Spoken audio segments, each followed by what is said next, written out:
Erazo, nosotros vamos a apagar este aire. Sí.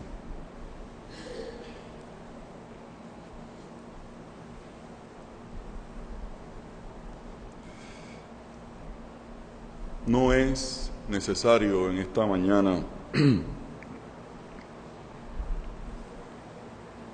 que haga el esfuerzo por leer un texto bíblico que sea de base para la predicación, porque nuestra hermana Elizabeth, en el orden del culto, precisamente ha cubierto un sinnúmero de escenas y de estampas que tienen que ver con lo que estamos celebrando en la mañana de hoy. Así que, ahorrado ese tiempo, les invito, hermanos y hermanas, a que permitan que comparta con ustedes algunas meditaciones del corazón.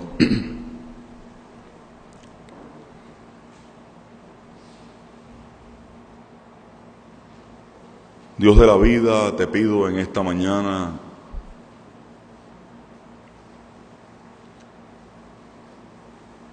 con cada fibra de mi ser, que las palabras que salgan de mi boca,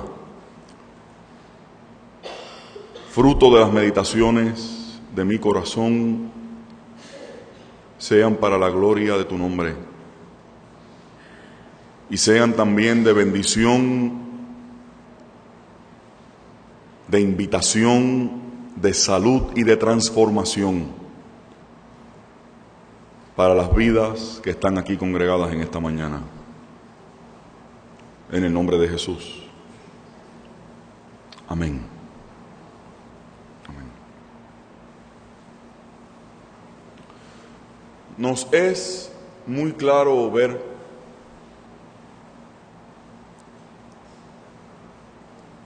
por la radiografía que esas escenas bíblicas que se han leído durante el culto no debe resultar muy difícil el darnos cuenta que una cruz se levanta entre el error y la mentira.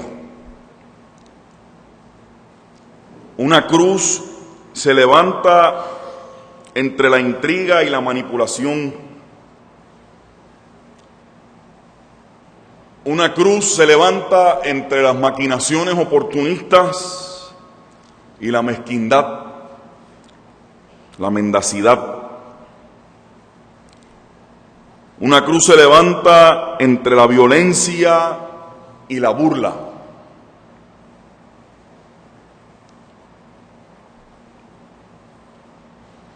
Una cruz se levanta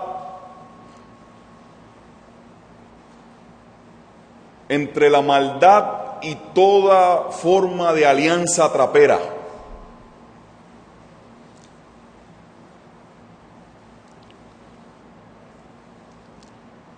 Todo eso que se ha leído en la mañana de hoy y lo que se ha venido diciendo desde el púlpito, desde el domingo con el sermón de la entrada triunfal, certifican que no es un capricho decir que Jesús estaba muy consciente que el entrar a Jerusalén significaba la firma por él mismo de su sentencia de muerte.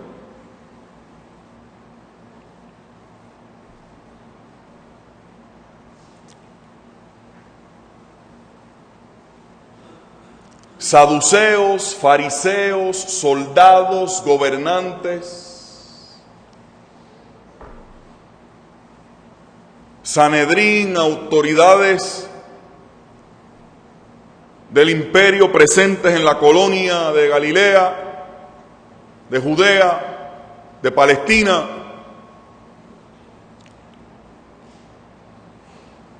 todo ello como una gran estampa de lo que es capaz de generar el ser humano cuando sus motivaciones son torcidas.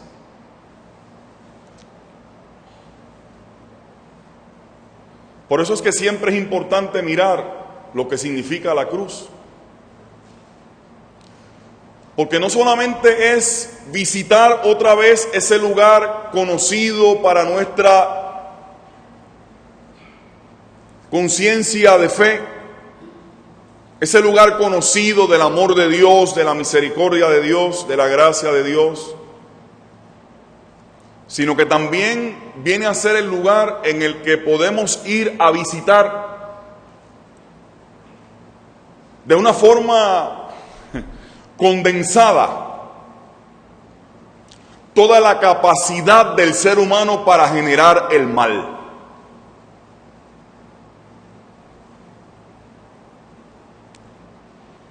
Por eso es que no, por capricho, les decía el domingo que estas escenas de la llamada Semana Mayor nos proveen un espacio exquisito para nosotros poder ver contrastes. Y escúcheme bien, contrastes de lo que es nuestra propia condición, nuestra propia realidad humana.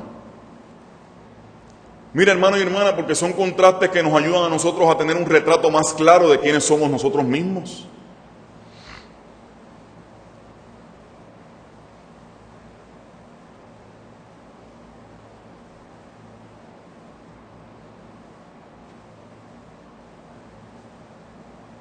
Fíjense cómo el propio texto intenta recoger eso de tantas formas. Aquello de que Él llevó cautiva nuestra ¿qué? Miren cómo en la misma forma en que está fraseado el texto bíblico lo dice. Llevó cautiva nuestra ¿qué? Papi, ¿te acuerdas? Llevó cautiva nuestra cautividad.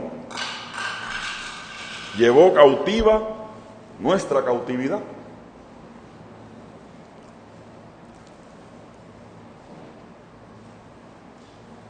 Y miren algunas de las notas de lo que se ha estado leyendo en esta mañana. Es realmente digno de hacer un alto para mirarlo. Hay acusadores de todo tipo, de todo tipo.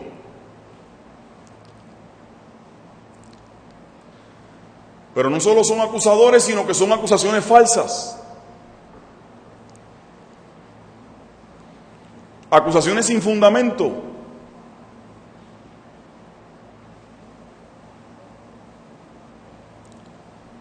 Es que es digno de ver el detalle, cómo los evangelistas nos plantean esto. Hasta el propio Pilato dice: ustedes están trayendo delante de mí a este y yo no encuentro causa para procesarlo.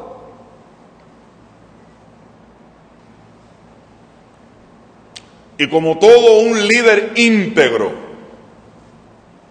de esos que abundan en nuestro tiempo, como todo un líder lleno de esa vértebra necesaria para realmente ser líder, se agarra de una esquina en el interrogatorio y pregunta: oye, ven acá, este es fascinante, este es Galileo. Así es Galileo. ¡Ay, María, pero qué chévere está esto! Se acuerda de que Herodes, su enemigo acérrimo, está por allí. Herodes, que era medio judío.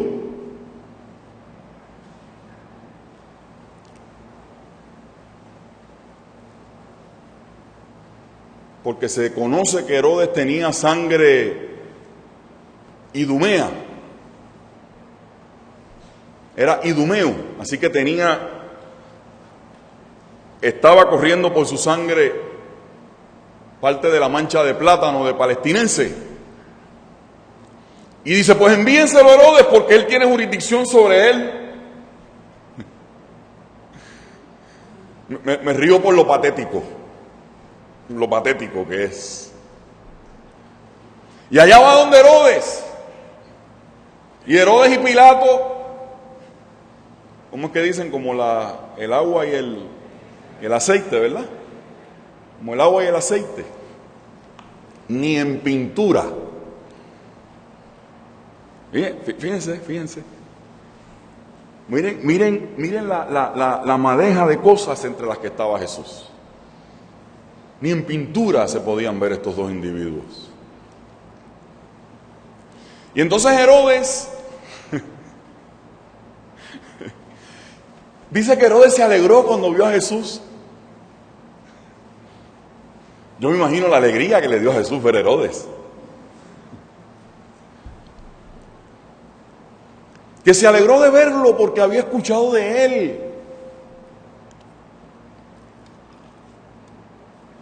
Y el texto lo retrata tan magistralmente porque a usted le da la impresión cuando lo lee, a usted le da la impresión que a Herodes le han traído como esta marioneta con la que él se quiere divertir.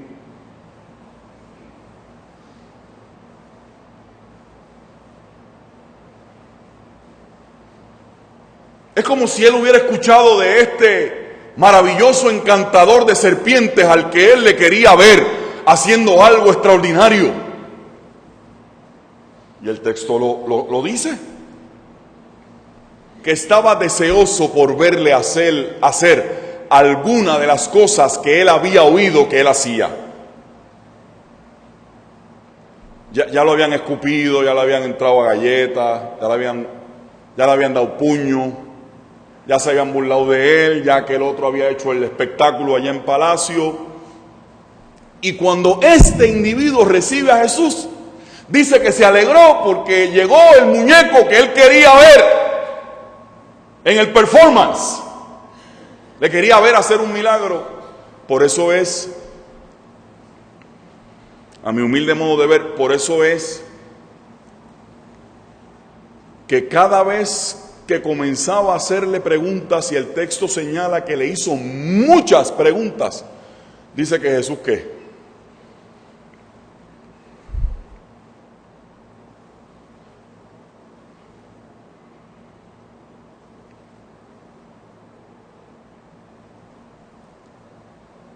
Fíjense, una nota simplona, fíjense qué fácil para Jesús hubiera sido el complacerlo.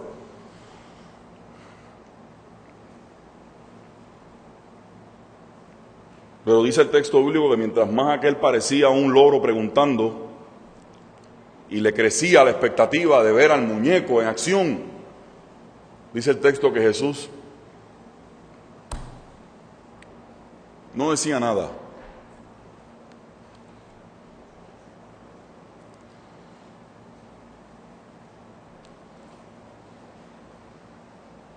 Los gobernantes, los soldados y el ladrón crucificado tienen un común denominador, según el texto bíblico.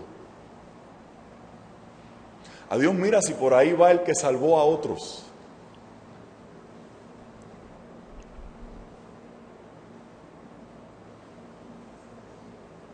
A Dios mira si por ahí va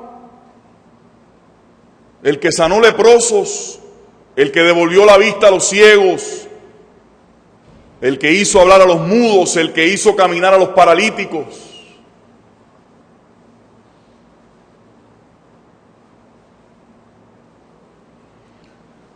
Por ahí va el que tuvo compasión de las mujeres y de los niños.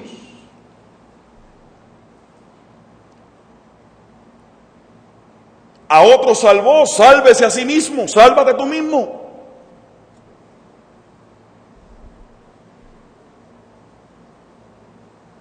El ladrón también pide el ticket de entrada de él al baile, ¿verdad? Y de una vez, inclúyeme a mí en el asunto, ¿no? En el son.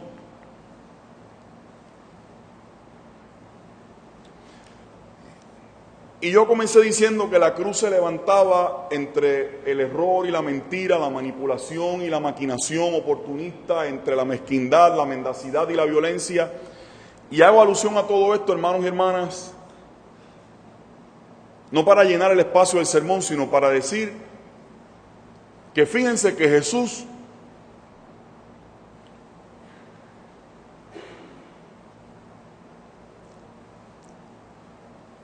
dígalo como usted quiera, pudo haber pedido, pudo pensar haber pedido muchas cosas, pero hay dos cosas que yo, volviendo a examinar otra vez el texto y repasando lo que yo decía el domingo, en todas estas noches, créanme, de allá para acá,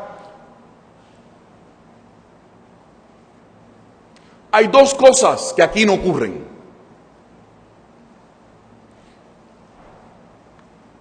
Y que me parecería saludable y me parecería sabio que ustedes las consideraran.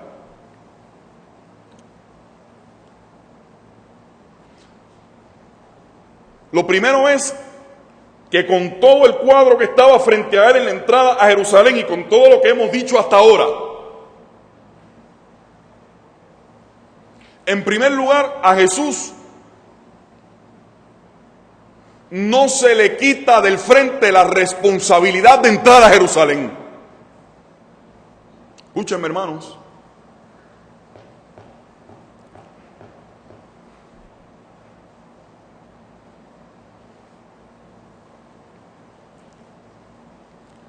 Y si usted lo quiere decir todavía en un lenguaje de fe más crudo, más directo,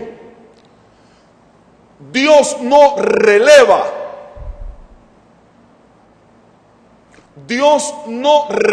a Jesús de entrar a Jerusalén.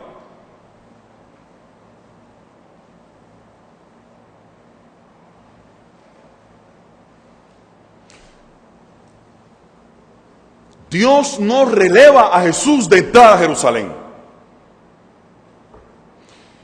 Y lo segundo que aquí parece no ocurrir y no aparecer por ningún sitio es no solamente que no se le quita la responsabilidad de entrar a Jerusalén, teniendo conciencia, como yo estoy convencido que tenía conciencia de lo que significaba Jerusalén. No solamente eso, sino que es que la Jerusalén no se le quita del medio a Jesús. Ahí está. No se quita Jerusalén, no solamente es que no se le releva a él de entrar, es que no se sale del frente de Jerusalén.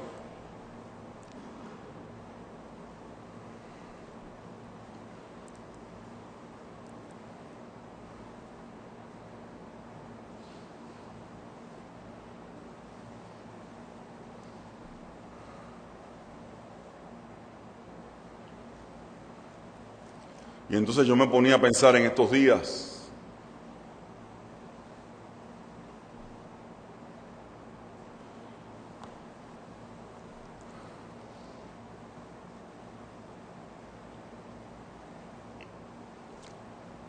mientras cocinaba estos pensamientos, ahí mismito se me cruzaba como una lanza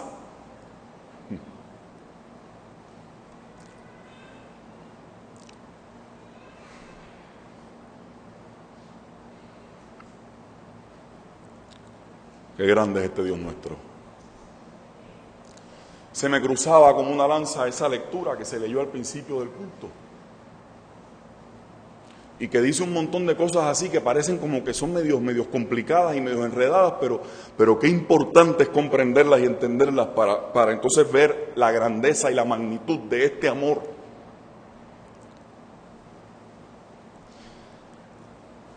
Ese que está entrando a Jerusalén y que no pide que se le quite el entrar a Jerusalén.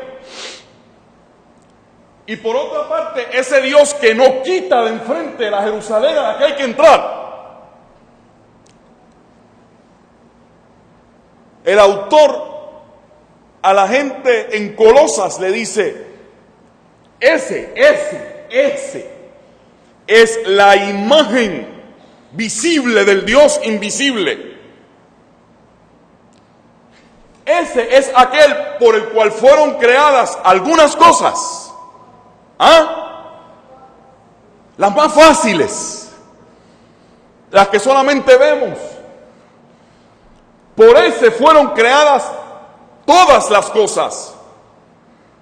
Y como para que no haya duda, entonces dice, en él, en ese que caminaba afirmando él mismo su sentencia de muerte, en él, que era lo eterno, decidido a convertirse en contingente.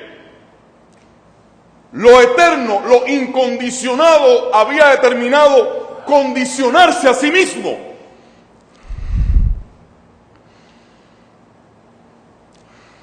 ¿Cómo es? ¿Cómo es? ¿Cómo es? Lo incondicionado, lo eterno, había decidido condicionarse a sí mismo.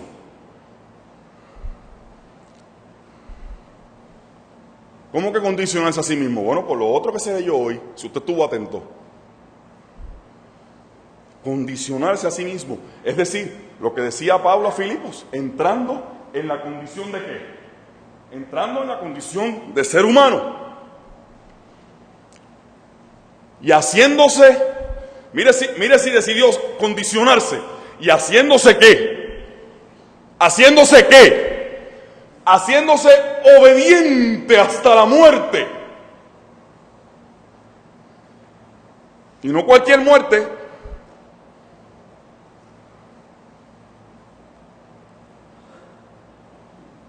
Sino a la muerte que manifestaba el más alto grado de saña,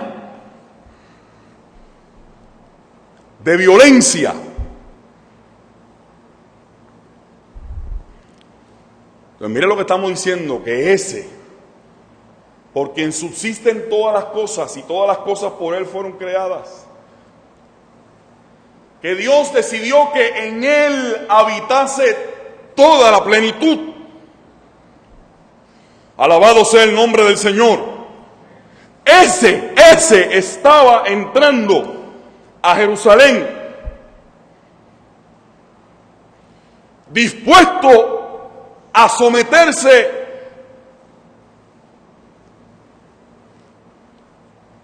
frente a todo aquel aparato avasallador, con toda su aparente vulnerabilidad y debilidad, para desde dentro del propio aparato desenmascararlo.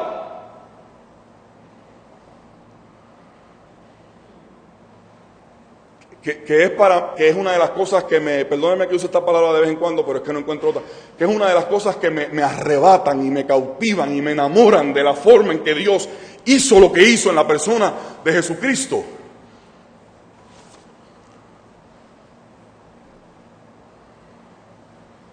Porque frente a ese aparato de violencia, de muerte, de escarnio, de burla, de mentira, de maquinación, de oportunismo, de mezquindad, de mendacidad,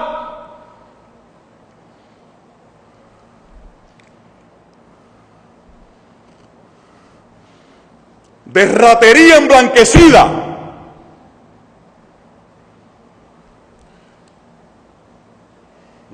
lo eterno se hizo temporal.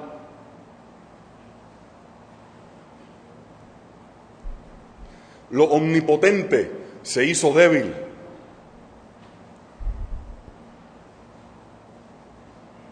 La luz decidió meterse en la oscuridad. Porque de alguna manera Dios, yo no sé cómo ni cuándo, pero en algún momento Dios, ya le preguntaré,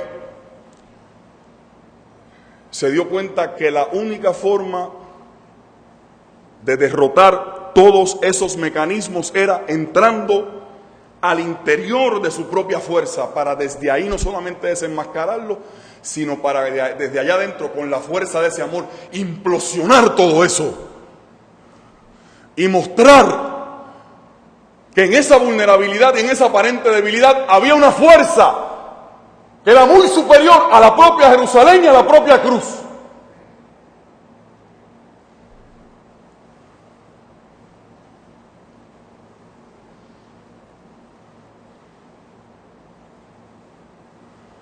Si vivo 100 años Y 100 años el Viernes Santo me cantan, hoy yo siempre amaré esa cruz. 100 años voy a llorar como un niño chiquito escuchándolo.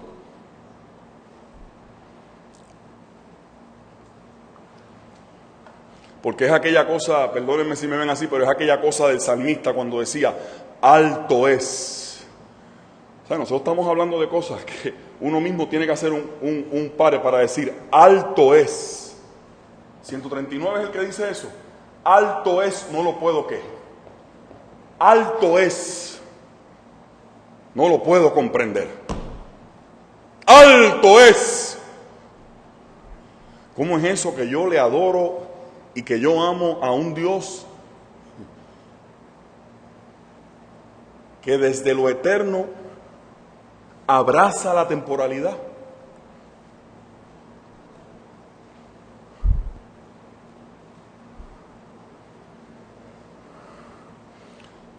No tengo otro remedio, hermanos y hermanas. Estoy condenado a seguirle y a servirle por el resto de mis días.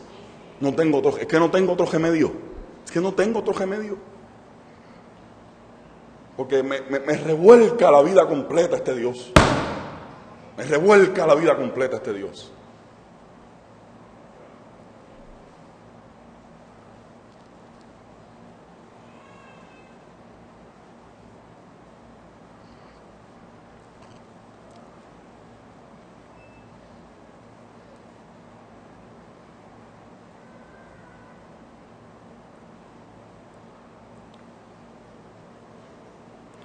Es posible, hermano y hermana,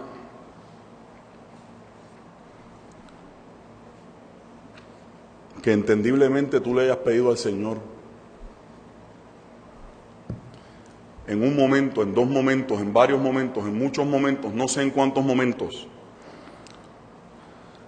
Es posible que tú y que yo, claro que yo también, le hayamos pedido al Señor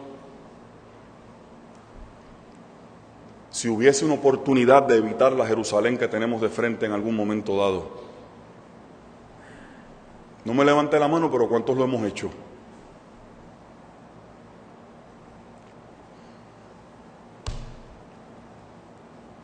¿O es posible que le hayamos dicho al Señor en algún momento, caray, Señor, si tú la pudieras, yo tengo que pasar por ahí, si tú la pudieras? ¿Ah? ¿Verdad, Alexis? ¿Ah? 1000 veces. Oh, gracias, pues yo entonces, qué bueno que yo no soy tan malo entonces, tan falto de fe. Señor, tú la podrías mover como que un poquito,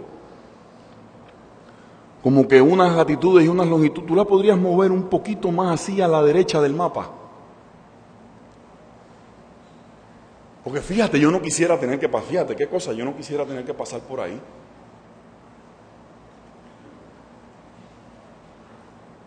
¿Te ha pasado, licenciado? ¿Te ha pasado, doctora?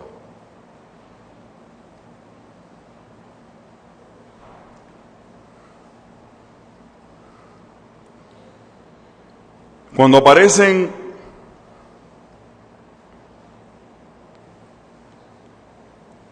como si estuviéramos en un barco y aparece así en el horizonte la visión, el atisbo de cercanía con una experiencia dolorosa, traumática, difícil.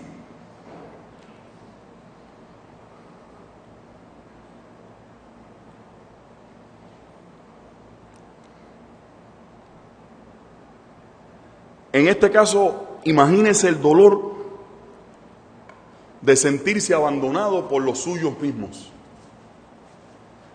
No solamente por lo que pasa en la Santa Cena, ¿verdad? Con la escena con Judas. Es que si estuvimos atentos, lo vimos en el texto también ahí. Solamente uno de los 4 evangelios dice que alguno de los discípulos estaba por allí husmeando lo que estaba pasando. Uno, y era uno. Obviamente Juan, porque está validando el asunto de lo del discípulo ¿qué? De lo del llamado discípulo amado, ¿verdad?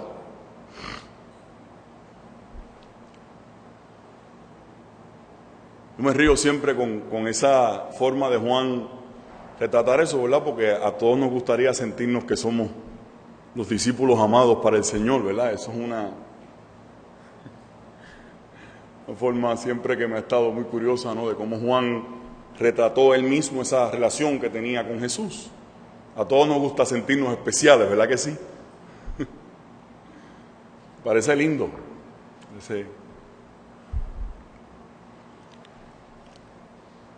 Miren, dejen eso ahí en paréntesis. Miren lo que el texto que se nos invitó a leer durante el culto dice. Todos los evangelios, menos Juan, dicen que las que estaban por allí más o menos cerca, porque en algunos momentos se dice que incluso estaban mirando desde un poquito más lejos. ¿Eran quiénes? ¿Eran quiénes? Que estaban allí como una señal de solidaridad y de apoyo a Jesús en su momento de abandono. Dios mío, ¿por qué me has abandonado? ¿Quiénes eran los que le estaban apoyando en aquel momento? Los fariseos, los que tenían el poder, los que estaban en las estructuras de autoridad, los saduceos, el Sanedrín, los sumos sacerdotes, los discípulos mismos. ¿Quiénes eran, hermanos? ¿Sabe usted quiénes eran? ¿Quiénes eran? Las mujeres.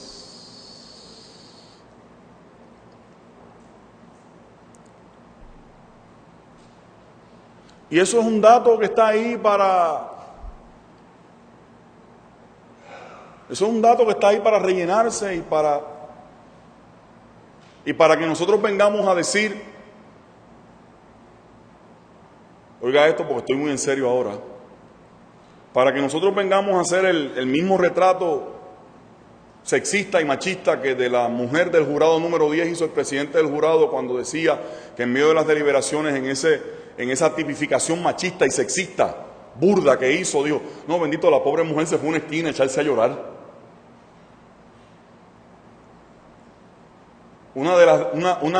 De los retratos de macharranería más burdos que he visto yo en los últimos tiempos es ese. No, es que ella se fue a una esquina a llorar. Ustedes no captaron eso, hermanos y hermanas. Todo ese retrato de la mujer como una cosa débil, como una cosa endeble, que se doblega, que se derrota frente a las emociones. Las mujeres que están aquí, despierten.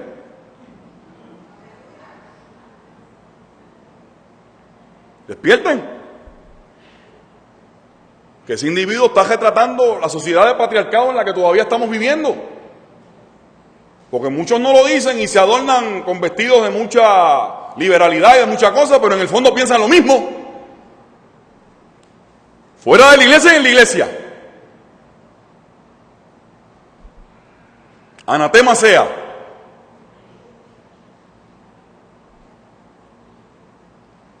Así que tenga cuidado porque ese asunto de que las mujeres estaban cerca no le lleve usted a decir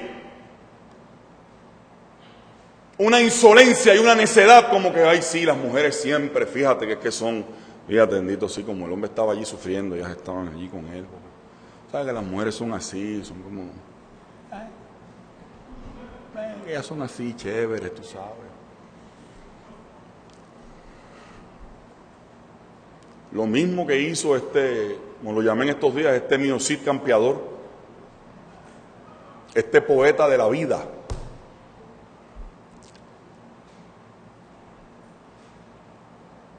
Que ojalá que el amor de Dios lo toque algún día.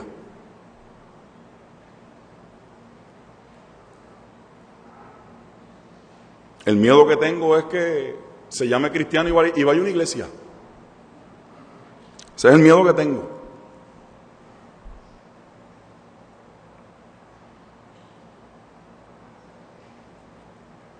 Miren, hermanos y hermanas, yo lo que les quiero decir a ustedes en esta mañana, entre todo lo que he estado planteando, es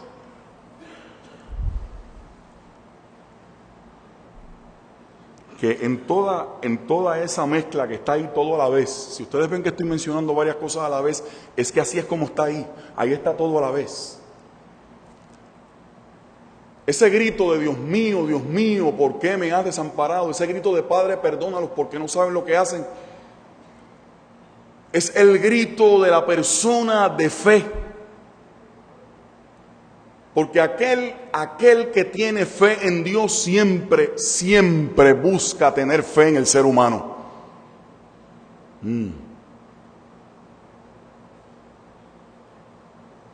No podemos perder la fe en el ser humano, hermanos y hermanas. No podemos perder la fe en el ser humano.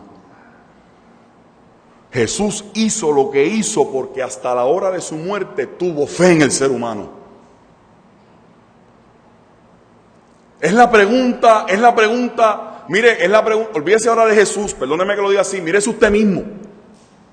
Es la pregunta que usted, sea honesto, sea honesta, es la pregunta que usted se ha hecho en algún momento de la vida, o en algunos momentos de la vida.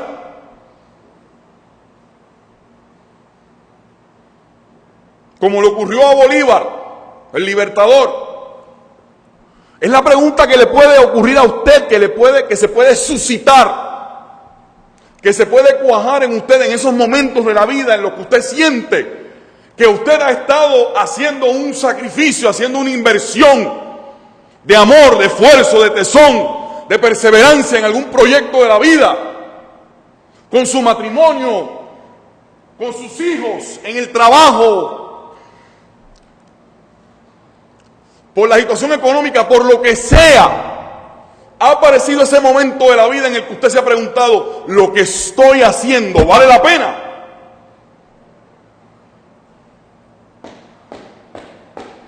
O estoy, como decía Bolívar en un momento, o estoy arando, esa frase a mí nunca, o estoy arando en el mar.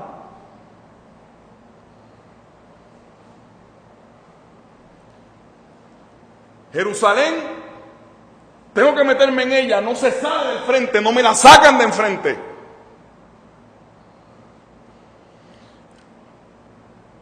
Está todo este inventario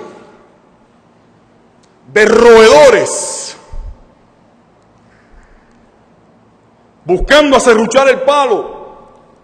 Está el sentido de soledad y de abandono de aquel que estuvo invirtiendo su vida entera referido y dirigido a los otros y a las otras, y que ahora se ve solo. Y de repente el texto dice que las mujeres estaban por allí. Hermanos y hermanas, miren,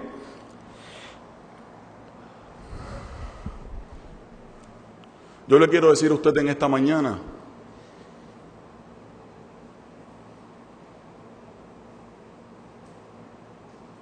que siempre en nuestros momentos de cruz, que en nuestros momentos de Jerusalén, esas mujeres que estaban allí significan para mí el recordatorio de que siempre que estamos en esos momentos, Dios de alguna forma nos provee.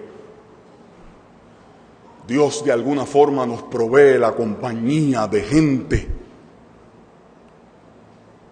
que nos recuerdan que no estamos abandonados, que no estamos solos. Pero aquí lo dramático, lo fuerte, lo apelativo es que son las mujeres. Las que eran vistas como seres de segunda y su único valor era poder procrear. No me diga que ahora mismo no está el texto ese corriéndole por la cabeza, precioso. Lo vil. Que la Biblia es una cosa. Lo vil y lo menospreciado del mundo escogió ¿qué? Lo vil. No porque sean vil, pero para ellos era lo vil y lo menospreciado escogió ¿qué? Escogió Dios. Para humillar, para exaltarlo por encima de aquello que se cree que es lo que está en. Lo vil y lo menospreciado escogió Dios. Por eso es que el apóstol Pablo en 1 Corintios 1 dice que la cruz es poder y es sabiduría de Dios.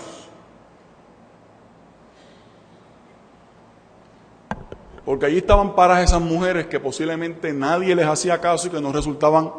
Dejaron allí, si eso no. Mira. ¿Qué nivel de amenaza puede representar? Pero estaban allí.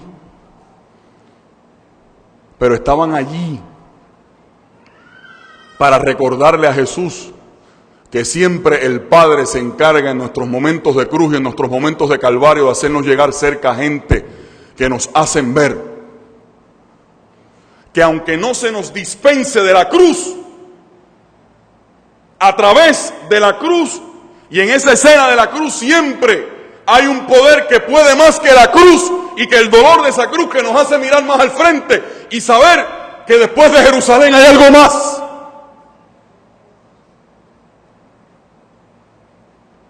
Y en esta mañana yo quiero decirte a ti, hermano y hermana, que después de Jerusalén siempre hay algo más. Que después de la cruz siempre hay algo más.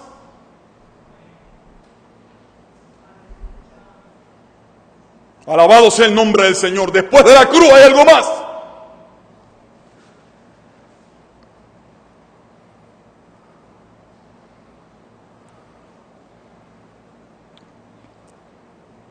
Pero al mismo tiempo, hermanos y hermanas,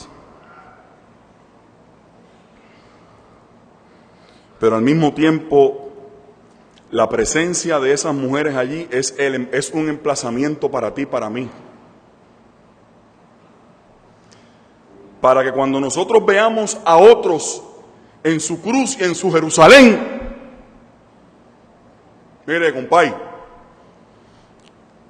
póngase el cinto de la fe y hágase cercano en la cruz y en el Jerusalén de otros y de otras.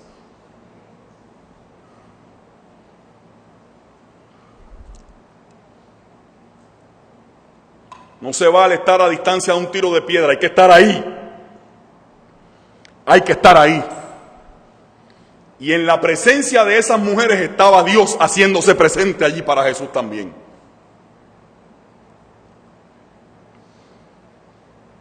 La contestación al reclamo de Jesús.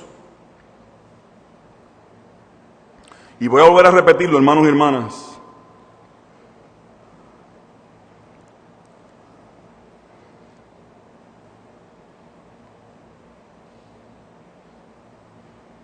Esa fuerza que movió a Jesús a no relevarse de la Jerusalén ni a sacarla del camino,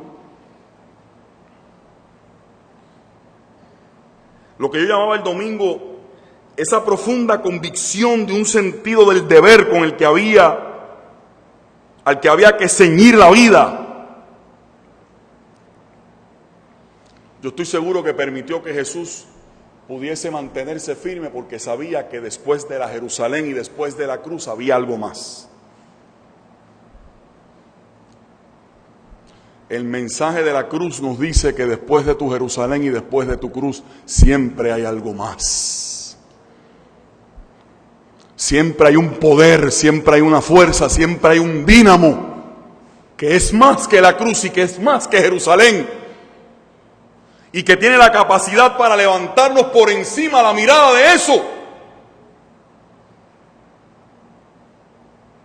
y poder decir con el apóstol que por eso es que somos más que vencedores por medio de aquel que nos amó. Por lo cual estoy seguro de que ni la muerte, ni la vida, ni ángeles, ni principados, ni potestades, ni lo presente, ni lo porvenir, ni lo alto, ni lo profundo, ni lo ancho, ni ninguna otra cosa creada nos podrá separar del amor de Dios, que está afiliado, que está inscrito en Cristo Jesús, Señor nuestro.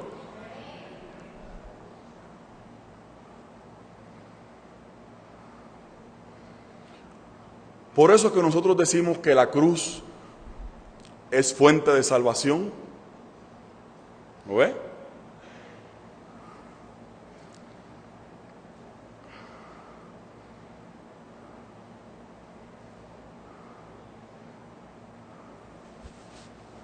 Yo recuerdo hace muchos años, ya en esta iglesia, yo prediqué un sermón de Viernes Santo que me acuerdo siempre, que tenía que ver precisamente con trabajar. Estoy hablando fácilmente de 9, 10 años. que tenía que ver precisamente con ese asunto de por qué específicamente es que nosotros decimos que la cruz es un elemento de salvación.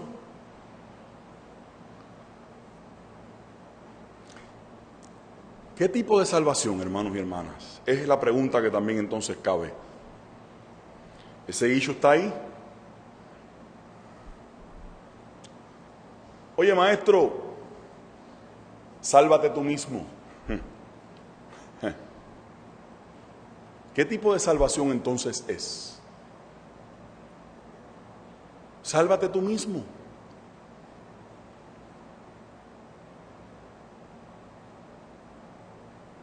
¿No les parece eso? ¿No les parece eso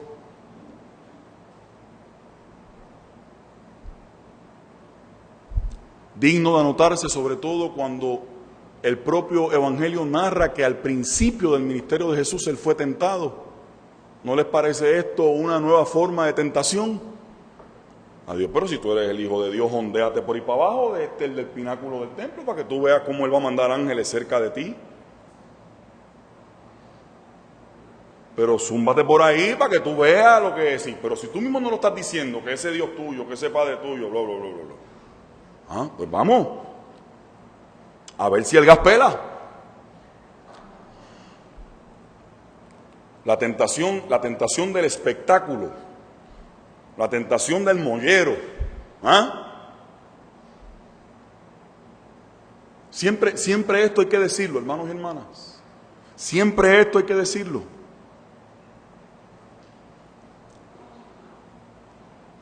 Y hay que decirlo, o posiblemente yo siento la necesidad de decirlo, porque en muchas ocasiones el discurso que oigo de la iglesia con respecto a algunos asuntos es este discurso de que como nosotros tenemos el poder de Dios, nosotros tenemos que estar en posición siempre de imponer lo que nosotros somos.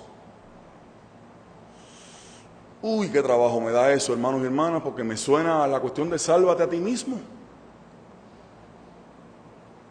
Para mí está indisolublemente ligado a eso, un asunto ideológico muy fuerte que está ahí. Miren el texto, qué cosa más interesante, tanto los gobernantes, o sea que esto es una heterogeneidad de voces que le dicen lo mismo. Los gobernantes, los militares, y como para seguir en la machaca hasta lo último del disco, todavía allá arriba, el ladrón que está al lado le dice, sálvate tú mismo. Y aparte está chévere, ¿verdad? Cuando le dice, sálvate tú mismo. Y dame parte del bizcocho a mí también. Pero Jesús insiste en mostrar un poder que es distinto, que tiene una matemática diferente.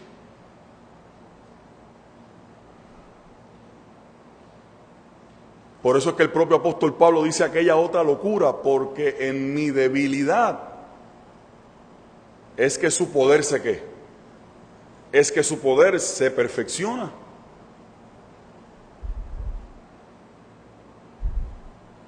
Usted tiene que leer la Biblia, hermanos y hermanas, a veces con esos lentes de esa locura bella que es la fe, porque si no se vuelve loco.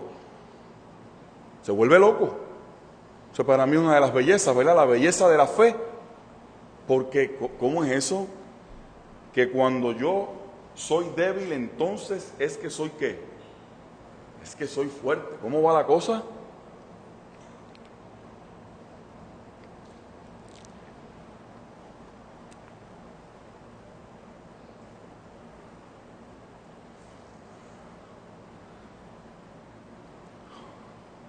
Una cruz se levanta entre todas aquellas cosas que mencioné hace un rato, pero precisamente porque este Jesús no evadió ni pidió que se le relevara de su Jerusalén, ni pidió que la Jerusalén, ni Dios le sacó a la Jerusalén del medio, en medio de todos estos ataques, no solamente los físicos, sino a su estado emocional,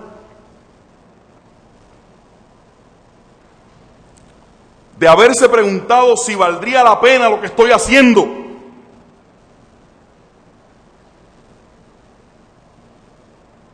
Si hubiera sido mejor o más conveniente para mí haberle hecho caso a aquel acusador y tentador en el desierto y que los ángeles me sirvieran. Pregúntese, hermanos y hermanas, todas las veces en que Jesús pudo haber utilizado alguna táctica para salir del camino, para evadir el proyecto, para dejar a medias la agenda. Pregúntese, lea el texto y mire todas las veces en las que Jesús pudo haber cogido el shortcut, el atajo, y por alguna razón por la cual yo lo alabo y lo amo, decidió mantenerse firme hasta el final, para desde adentro desgarrar el poder de la muerte, de la cruz, y esa cruz levantada sobre esa mentira y sobre esa intriga y sobre esa manipulación y sobre esa violencia, convertirla por el contenido que le dio la fuerza de su voluntad y de su sentido del deber, de su fe en el ser humano, de esa filiación con el Padre que la sentía tan de cerca en su sangre y en su fibra ética, del compromiso con el proyecto de ese reino que Dios soñaba. Todo eso que significa la cruz, Jesús lo convierte. Jesús convierte la cruz de instrumento de error, de mentira y de violencia. Jesús se encarga de darle otro contenido a la cruz. Por eso es que tú y yo estamos aquí en esta mañana. Por eso es que tú y yo estamos aquí en esta mañana.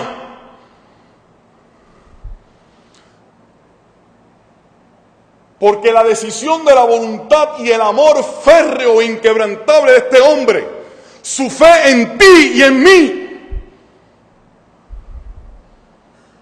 en unión a la fe que tenía en el proyecto y en la visión amplia de Dios, hacen que tú y yo podamos hoy levantar las manos y decir: la cruz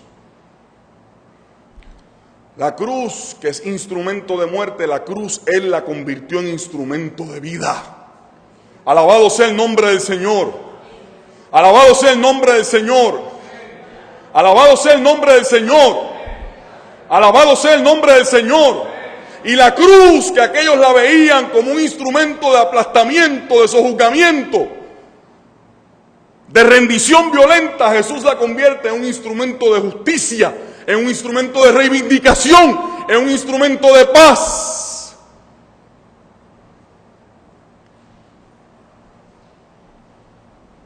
Para que todo aquel que en Él crea, no se pierda. Mire eso, hermano, usted no tiene que perderse. Y cuando estoy hablando de perderse, no estoy hablando en las pailas del infierno después que se muera. Eso es fácil decirlo. Y como no lo hemos visto, pues lo decimos más fácil. Es que el problema es que no se pierda ahora. Es ahora cuando Dios no quiere que se pierda. ¿Me está oyendo? Es ahora que Dios no quiere que se pierda. Que usted no se pierda, que usted no vaya por la vida en un desvarío, en un desubique, sin brújula, sin norte. Porque es que ya eso, si usted lo quiere, perdóneme, ya eso es el infierno, hermanos y hermanas. Vivir una vida sin norte, sin brújula, sin sentido, sin agenda, sin propósito. Eso es ya vivir muerto. No se enrede, bro, que después, mire, es que ya se está en el vacío si se vive de esa forma. Ya. Ni se ocupe de lo otro. Es que ya está en el vacío.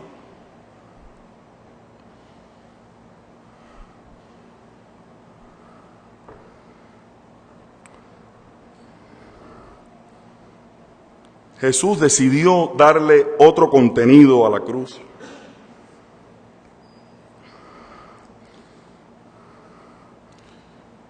Esto tengo que decirlo porque si no lo digo reviento.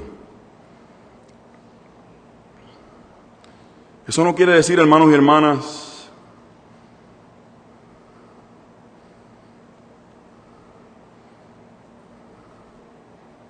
que nosotros tenemos que luchar en contra de cada vez que se crucifica a un ser humano por el odio, por la venganza, por invisibilizarlo.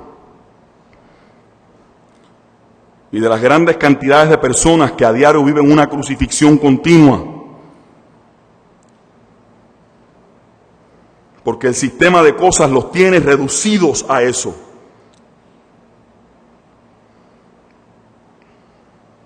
Eso no es lo que estoy diciendo. Lo que estoy diciendo es que Jesús a su cruz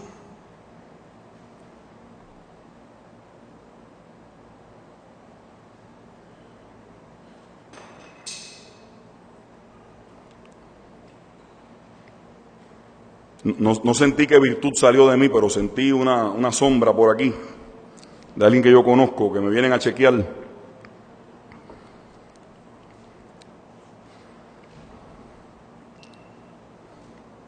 Jesús a su cruz le dio contenido de salvación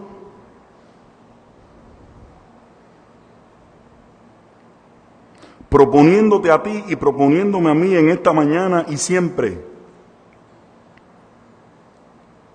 que en tu vida, ya sea en los momentos gratos o en los momentos de cruz, en los momentos difíciles,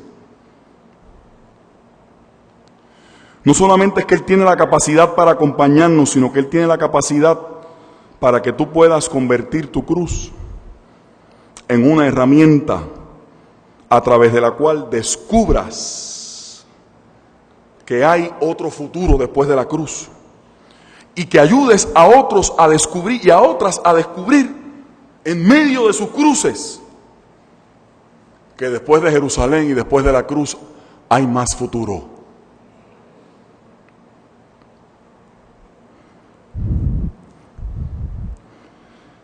Yo quisiera en esta mañana, hermanos y hermanas, acercándonos a la conclusión de este culto en su totalidad, yo quisiera que en esta mañana, si en este lugar hay alguna persona que se siente en Jerusalén o camino a Jerusalén,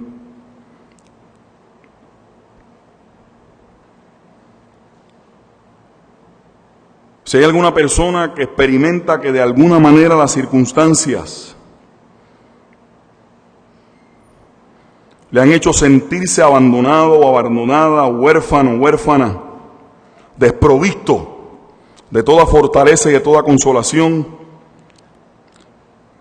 a mí me interesaría tanto, hermano y hermana, que usted pueda entender en esta hora, en este día, en este momento,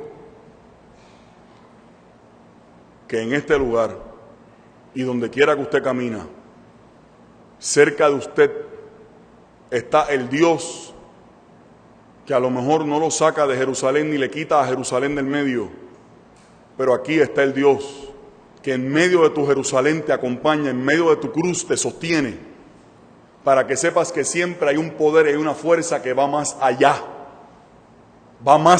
y que es más que lo que tú estás viviendo en este momento y que te propone un presente y un futuro distinto para ti.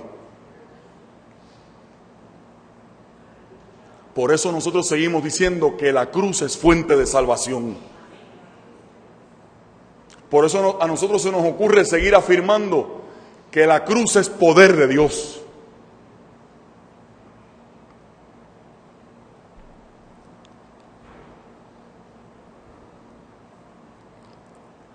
Si por otro lado en este día hay aquí alguna persona que no conozca o que no haya tenido o que ha sentido que no ha tenido la oportunidad de experimentar el poder del amor de este hombre que se ciñó al propósito por el cual sentía que su vida tenía propósito y al cual había sido enviado, Y a lo mejor no hay ninguna circunstancia, especial, particular en tu vida en este momento, pero te das cuenta en la mañana de hoy que se convierte en necesario que conozcas el amor de este Dios, que siendo eterno se hizo temporal, para conocer lo que vives tú, lo que atraviesas tú, lo que atravieso yo, lo que nos toca experimentar. De este Dios que sufre para podernos acompañar y liberarnos a nosotros verdaderamente del sufrimiento.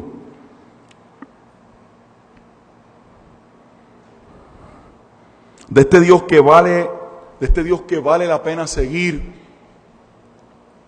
De este Dios que vale la pena seguir. Porque estuvo dispuesto a asumirlo todo. De este Dios que estuvo dispuesto a asumirlo todo a tal grado que allí en la cruz hay un hombre que está sufriendo para hacer que otros rían.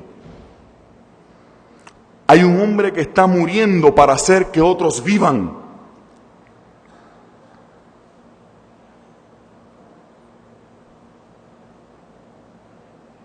Hay un hombre que está viviendo en su propia carne todas las contradicciones posibles para hacernos a nosotros, hacer posible para nosotros un camino nuevo. Hay un hombre en la cruz que está sufriendo para hacer que tú rías. Hay un hombre que está en la cruz muriendo para hacer que tú vivas.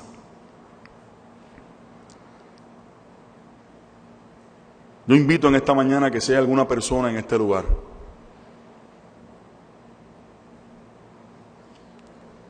con la necesidad de encontrarse con este Dios, que la cruz es lugar de encuentro con Dios.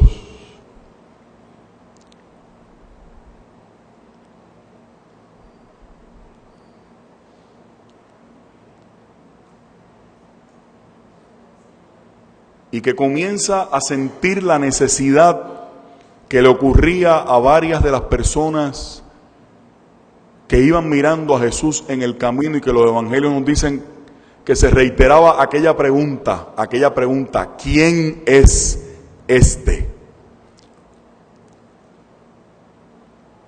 Si de repente nace en ti la necesidad de esa pregunta, ¿quién es este? ¿Quién es este?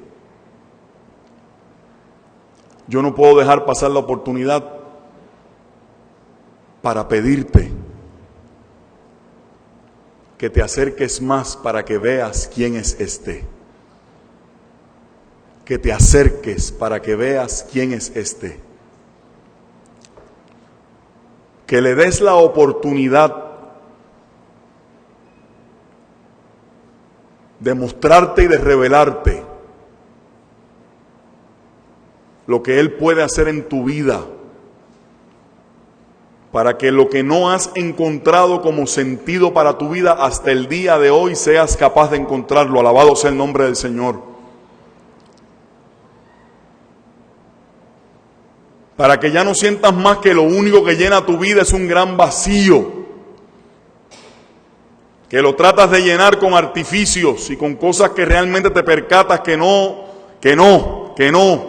tiene que haber otra cosa. Pues aquí está esa otra cosa, se llama Jesús de Nazaret. Tiene que haber algo más de lo que yo he vivido hasta ahora. Tiene que haber algo más que yo no he conocido. Tiene que haber algo que ponga en mí lo que nada ha podido poner. Se llama Jesús de Nazaret.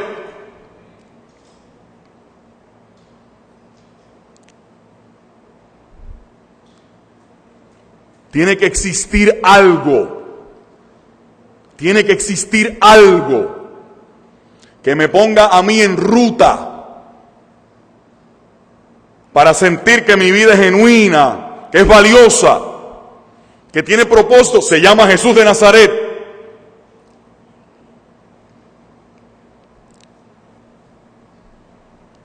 Si hubiera alguna persona en esta mañana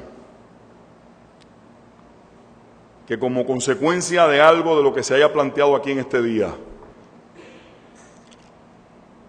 si hay alguna persona en esta mañana que tiene la necesidad de conocer quién es este, yo le suplico, sin vergüenza alguna,